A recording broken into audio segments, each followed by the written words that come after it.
Assalamualaikum warahmatullahi wabarakatuh. Perkenalkan, saya Apresa Kemal dari kelompok 9. Dan ini teman saya, Asraf, Umi, Aprilia, Agnes. Di sini kami ingin mempresentasikan tentang kayu laban. Simak video berikut. Saya akan menjelaskan mengenai latar belakang pohon kayu laban.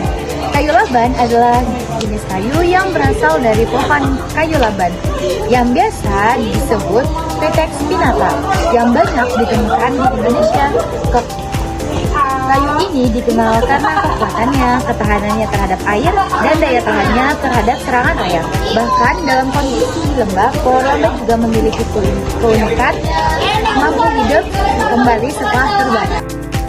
Saya akan menjelaskan tentang keunggulan kayu laban. Kayu laban termasuk kayu yang berkelas, kuat, dan awet. Kayu laban tahan terhadap kebakaran atau mampu kembali setelah terbakar. Kayu laban memiliki daya tahan yang luar biasa menjadikannya pilihan utama sebagai penahan api. Kayu laban juga tahan terhadap air. Kayu laban juga memiliki kekeran yang cukup tinggi sehingga cocok untuk berbagai aplikasi konstruksi dan pembuatan furnitur. Di sini saya akan membacakan kekurangan kayu laban. 1. Pertumbuhan lambat. Pohon ini termasuk jenis pohon yang pertumbuhannya tidak terlalu cepat, sehingga membutuhkan waktu lama untuk bisa dipanen sebagai kayu. 2. Tidak tahan serangan rayap. Dibanding kayu keras lain seperti jati atau ulin, kayu laban cenderung kurang tahan terhadap rayap dan serangga jika tidak diawetkan. 3.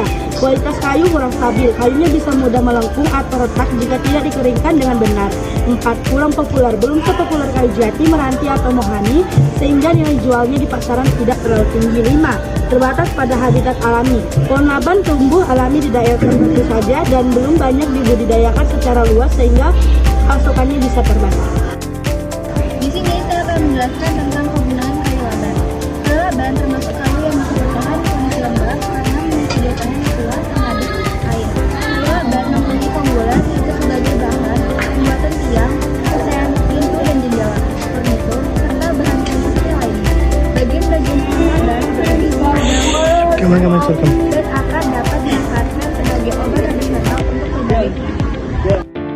Saya akan menyebutkan ciri-ciri dari kayu laban. Kulit kayu pecah-pecah dan bersisik, batangnya berwarna abu-abu kuningan hingga abu-abu kecoklatan. Jika dikupas, bagian dalam kulit batangnya berwarna kuning pucat dan berwarna hijau. Jubal kayu berwarna kuning hingga kecoklatan dengan tekstur lunak. Daunnya berbentuk oval dan bulat, telur dengan panjang 3 hingga 25 cm dan lebar 1, hingga 10 cm. Bunganya berwarna biru keputihan. Buahnya berwarna hitam ketika sudah matang dengan diameter sekitar 5 hingga 8 meter. Di sini saya akan mempresentasikan tentang tempat tumbuh dan habitat dari pohon laban. Pohon kayu laban umumnya ditemukan di hutan sekunder tepi sungai dan lahan terbuka. Pohon ini dapat tumbuh hingga ketinggian 1000 meter di atas permukaan laut, terutama di daerah dengan iklim tropis yang lembab dan tanah yang gembur. Di Indonesia, pohon laban banyak ditemukan di Kalimantan, Sumatera, dan juga Jawa. Jadi, dari hasil presentasi kami dapat menyimpulkan kayu laban merupakan kayu khas Kalimantan yang cukup sering digunakan pada pembuatan konstruksi, bangunan, pembuatan perabot, dan juga dalam pengobatan tradisional.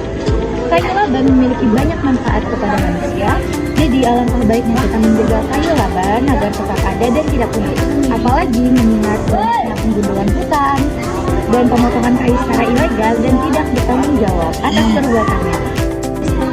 Itu tadi adalah penjelasan kayu laban dari kelompok kami. Jika ada salah kata, mohon maaf. Sekian dari kami. Assalamualaikum warahmatullahi wabarakatuh.